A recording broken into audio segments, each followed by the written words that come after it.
নমস্কার। আজকের আলোচনা আজকের একটি ধ্যান আপনারা শ্রবণ করুন।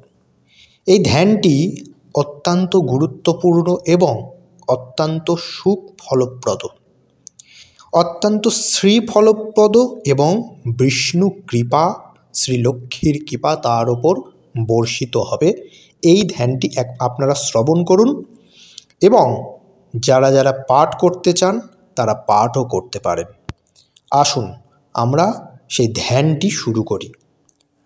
ওম বিদ্যুৎ চন্দ্রনীতং বপু কমলালাজা বৈকুণ্ঠয়োরেকতম প্রাপ্তম স্নেহর্ষেণ রত্নবিলসদ্ভূষাভয়ালঙ্কৃতম विद्या पंकजदर्पणानमणिमयं कुम्भं सरोजं गदां शंखं चक्रं मुनि बिभ्रौदमितां दिश्यच्छियं बं सदा।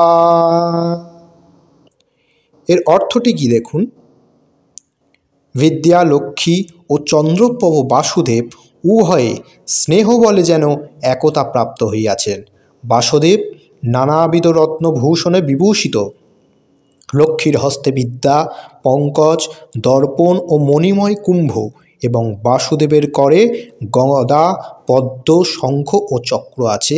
এই লক্ষ্মীনারায়ণ তোমাদিগকে অমিত শ্রী প্রদান করুক।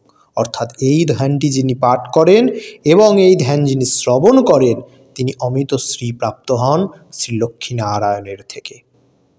নমস্কার, ধন্যবাদ।